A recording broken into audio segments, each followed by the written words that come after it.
السلام عليكم ورحمة الله تعالى وبركاته تلاميذي الأعزاء، إن شاء الله تكونوا بخير وفي صحة جيدة. اليوم عندنا لا لوسون نتاع لو فوكابولير، توجور رانا مع لو بروجي 3 لا سيكونس 2. عندنا اليوم لا باج 128 اي لا باج 129 فيها لي زيكزارسيس. كيما تشوفوا هنا عندنا نوز étudions لي مو كومبوزي.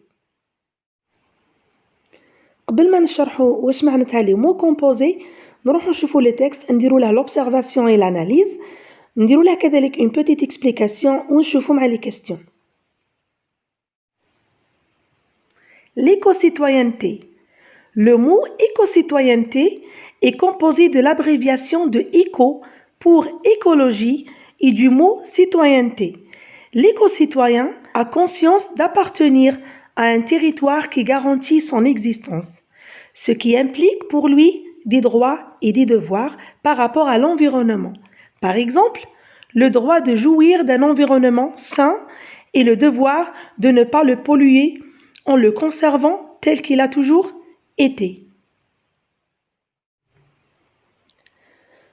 Donc, كما تشوفوا هنا le texte نتاعنا عنده un titre, l'éco-citoyenneté, وعنده une source aussi d'après protégeantlaterre.com/éco-citoyenneté/ ممكن هذا يكون موقع يعني مهتم بالحماية بحماية البيئة وكذلك المحافظ على الأرض والبيئة.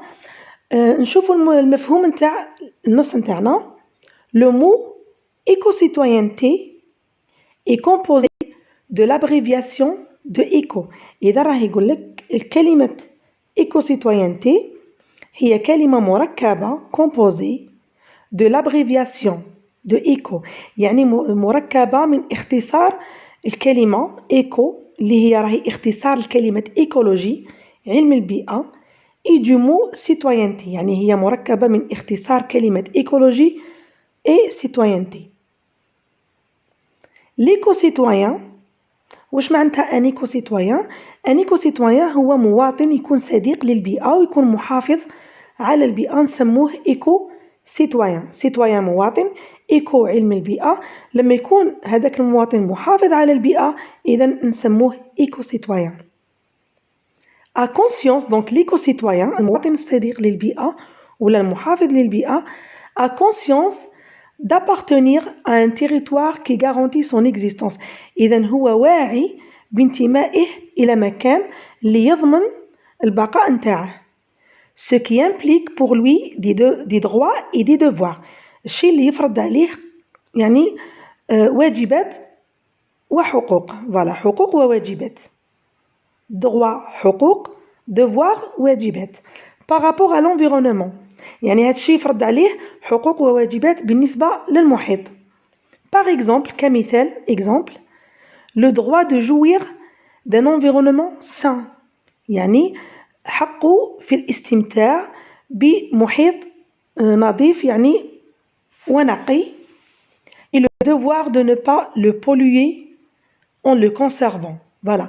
Donc عنده حق في الاستمتاع بهذا المحيط اللي يكون نظيف، وكذلك عنده واجب أنه يحمي هذا المحيط وما يقومش بتلويثه tel qu'il a toujours été، يعني يخليه مثل ما كان، يعني المحيط كان نظيف يخليه نظيف ويحافظ عليه نظيف كما كان. هذا هو المفهوم نتاع النص نتاعنا. احنا اللي يهمنا هو هذا لو مو ايكو-citoyenneté، هو كلمة مركبة من ايكو اللي هي اختصار نتاع كلمة ايكولوجي اي سيتوينتي اللي المعنى تاعها مواطنة. كذلك هنا عندنا ايكو-citoyen، كذلك راهي مركبة من كلمتين اختصار لكلمة ايكولوجي وكذلك citoyen اللي معناها مواطن. إذا نشوفوا la règle. Un mot composé est un mot formé de deux mots simples qui peuvent être. إذا الكلمة المركبة هي كلمة مكونة من كلمتين اللي يقدروا يكونوا، يعني هذه الكلمتين يقدروا يكونوا soudées en un seul mot، يعني يكونوا ملتصقتان. voilà exemple éco-citoyenneté. ou bien يكونوا séparés، يعني séparés par un trait d'union. séparés par un trait d'union يكونوا يعني مفرقين بهذه المطة اللي تربط بيناتهم. voilà مطة تربط بين الكلمتين un trait d'union. يقدروا يكونوا كذلك reliés par une préposition كما تشوفوا هنا pomme de terre عندنا pomme كلمة terre كلمة ورانا رابطينهم préposition de نقدروا نربطوهم بلا préposition à par exemple la salle à manger salle à manger par exemple عندنا brosse à dents brosse à dents هنا تاني راه عندنا deux mots وراهم reliés par une préposition كذلك لي دو مو هادو لي دو مو اللي يكونوا كومبوزي ويعطونا ان مو كومبوزي يقدروا يكونوا جوكستابوزي يعني يكونوا مع بعضهم متجاورين يعني مع بعض باغ اكزومبل عندنا لا كولور بلو توركواز يعني يكونوا دو مو مع بعض ما يكونش فيهم اختصار للكلمه الاولى ويكونوا مع بعض ما يكونش بيناتهم بريبوزيسيون كذلك ما يكونش ان تري دونيون يكون فقط فراغ اذا هادو هما الانواع نتاع لي مو كومبوزي درك نشوفوا دي زيكزامبل نشوفوا امثله اخرى باش نفهموا اكثر نشوفوا الان مع لا vérification voilà je vérifie les éléments d'un mot composé sont toujours séparés par un trait d'union اذا قال لك عناصر الكلمه المركبه دائما يكونوا مفرقين بيناتهم بان تري دونيون يعني بهذيك المطه اللي تربط بيناتهم نو هنا سي فو parce que les mots c'est pas عفوا le mot composé يقدر يكون soudé les éléments تاع un mot composé يقدروا يكونوا soudés يقدروا يكونوا séparés par un trait d'union يقدروا يكونوا reliés par une préposition ou يقدروا يكونوا juxtaposés donc la première هنا c'est faux نروحوا la deuxième phrase un mot composé est toujours formé de deux noms يعني الكلمة المركبة تكون دائما مكونة من اسمين نو هنا سي فو الكلمة المركبة تقدر تكون مكونة من اسمين تقدر تكون مكونة من adjectif زائد اسم يعني مش شرط يكون العناصر تكون دائما أسماء تقدر تكون صفة مع اسم تقدر تكون فعل مع اسم يعني إلى غيرها donc c'est faux. La troisième phrase les éléments d'un mot composé peuvent être soudés هنا c'est vrai oui عناصر الكلمة المركبة يقدروا يكونوا يعني ملتصقتين كما تشوفوا هنايا voilà في la règle عندنا ils peuvent être soudés en un seul mot donc هنا c'est vrai donc عندنا faux et la troisième vrai. نمروا الآن la page 129 voilà عندنا des exercices ou bien des activités je m'entraîne. La première activité ou bien le premier exercice en utilisant le dictionnaire je relie les éléments de la colonne A à ceux de la colonne B de façon à obtenir un nom composé. إذا قال لك باستعمال القاموس لأن القاموس راح يساعدني خاصة في لي مو كومبوزي كما تعرفوا أعزائي التلاميذ لي مو كومبوزي ما عندهمش قاعدة ما نقدرش نعطيكم قاعدة اللي بها تقدروا كيفاش تركبوا هذه الكلمات ولا كاين هناك كلمات خاصة اللي يعني نضيفوا لهم مختصرات الكلمات أخرى لا لي مو هذو لي مو كومبوزي نتعودوا عليهم يعني لازم نتعودوا عليهم ونفهموا المفهوم نتاعهم باش نقدروا نستعملوهم ونوظفوهم. هنا عندنا لا كولون كيما تشوفوا هنا لا كولون A وعندنا لا كولون B دونك العناصر نتاع لا كولون A نربطوهم مع العناصر نتاع لا كولون B باش نتحصلوا على مو كومبوزي ويكون صحيح عنده معنى دونك سي بور سا نكونوا بحاجه لاستعمال ديكسيونير اللي عنده ديكسيونير ماذا به يجيبو ويبحث على الكلمات قبل ما يشوف الحل معنا. إذن نشوفوا العناصر نتاع لا كولون A عندنا إيكو كما شفنا في النص إيكو هي اختصار هي لابريفياسيون أبريفياسيون معناتها اختصار هي اختصار لكلمة إيكولوجي علم البيئة. ميكرو هذا الميكرو نستعملوها لما يكون شيء صغير جدا يكون دقيق فوالا. غارد معناتها يكون حارس مثلا un gardien. أوليغو كذلك هنا كلمة مختصرة.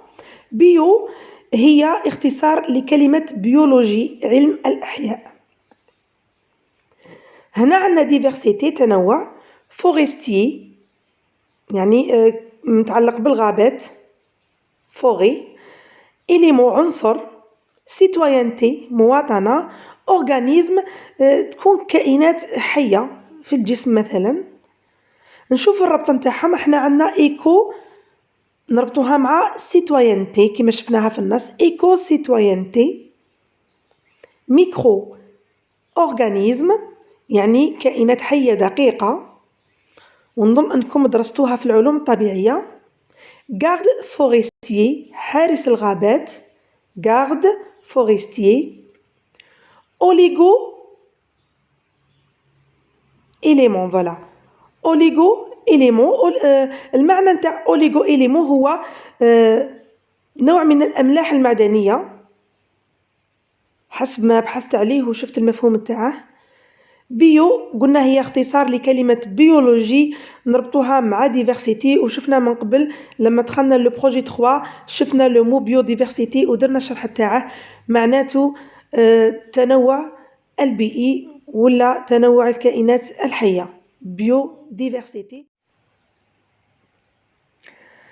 L'exercice numéro 2 on met dans du dictionnaire donc toujours لازم لي نستعمل le dictionnaire قاموس si besoin إذا احتجت طبعا je complète les champs lexicaux à partir de la liste suivante نكمل هاد les champs lexicaux voilà هذا un champ lexical territoire c'est un champ lexical énergie propre un champ lexical واش معناتها هو حقل لغوي حقل لغوي اللي تكون عنده كلمات متعلقة فقط به يعني لما ننطق هذه الكلمات نربطها مباشرة مع territoire كذلك الحقل اللغوي نتاع إنرجي بروبر نحط كلمات اللي لما نذكرهم مباشرة يروح العقل تاعي أو التفكير تاعي للكلمة نتاع إنرجي بروبر إذن هذا هو المعنى نتاع لو شون ليكسيكال دونك هنا عندنا تيريتوار إنرجي بروبر سيتويانتي بوليون ونشوفوا هذه الكلمات اللي عطاهم لنا وكل كلمات نحطهم مع الحقل اللغوي الخاص بهم. أعزائي التلاميذ ماذا بكم تستعملوا لو ديكسيونير باش تشرحوا لي مو اللي عندكم كاين دي مو سامبل اللي يعني مفهومين وكاين دي مو اللي يحتاجوا للشرح وراح نخلي لكم حل التمرين بعد هذا السؤال.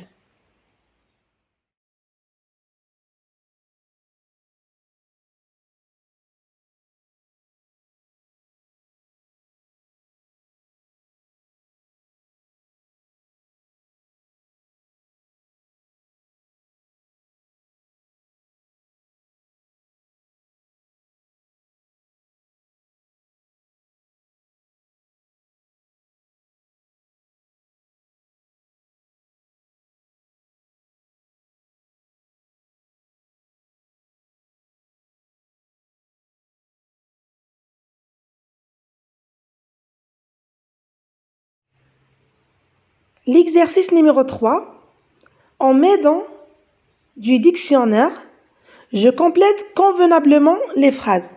Voilà, إذن عطاوني 4 mots composés. هنا عندنا 4 mots composés.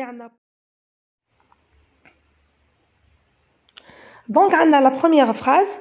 Pour identifier les braconniers, le garde-chasse utilise des caméras. Donc من أجل التعرف على الصيادين الحارس حارس الصيد أو الحارس المتخصص في الصيد يستعمل كاميرات المراقبة. Les gendarmes, la phrase B, les gendarmes fouillent le contenu du porte-document du trafiquant. إذن الدرك يبحثوا أو يفتشوا يقوموا بعملية تفتيش c'est ça le verbe fouiller le contenu يعني محتوى حامل الملفات بورت دوكيومون هو حامل الملفات نتاع لو ترافيكون إذن المزور لو ترافيكون هو المزور ان arc-en-ciel apparaît à travers les roseaux de la zone humide يعني إذن قوس قزح ظهر في المناطق الرطبة ولا في المنطقة الرطبة la phrase des réunions sur la préservation des nids d'oiseaux migrateurs اجتماعات حول المحافظة على بيوت الطيور المهاجرة sont organisées نظمت dans les chefs-lieux de chaque ولاية إذن في كل الأماكن الرئيسية في كل ولاية إذن هذا هو الحل نتاع التمرين وراح نخلي لكم كذلك الإجابة موضحة بعد هذا السؤال نتاع التمرين.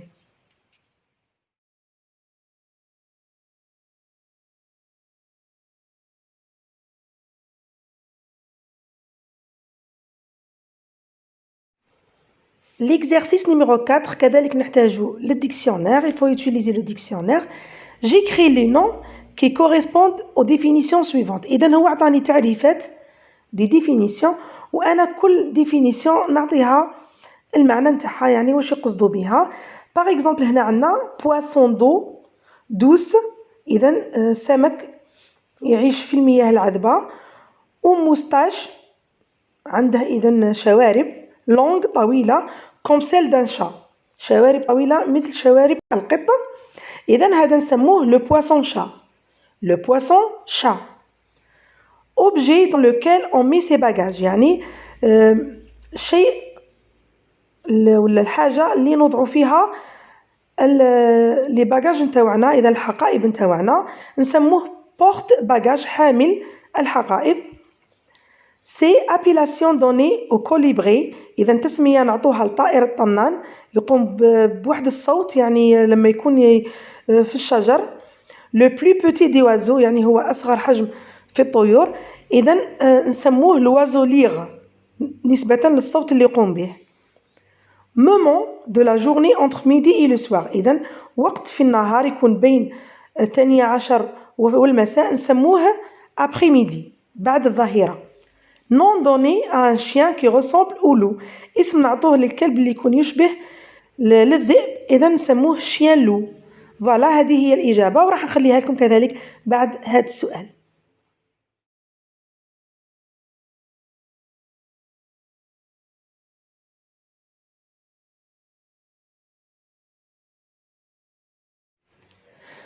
في الأخير عندنا mon avis en quelques lignes، إذا نعطي الرأي نتاعي في أسطر يعني قليلة ولا في بضعة أسطر، نعطي الرأي نتاعي في بضعة أسطر.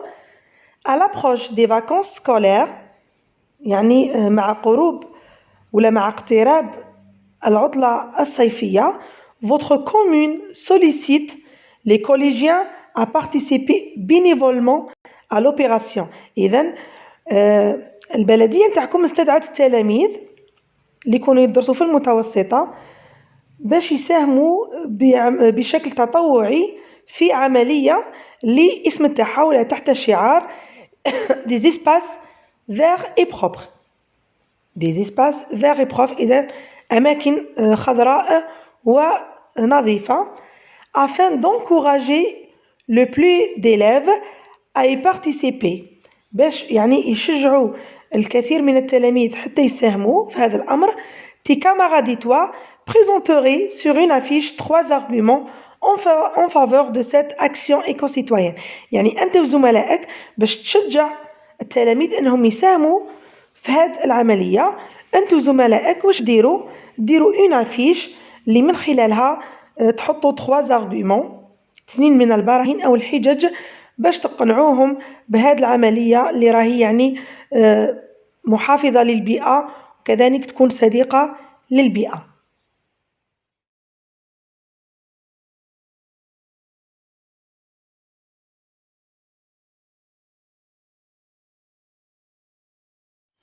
إذن أعزائي التلاميذ، السؤال اللي ممكن يطرح في اختبار الشهادة ولا في موضوع نتاع اختبار يخص لي مو كومبوزي.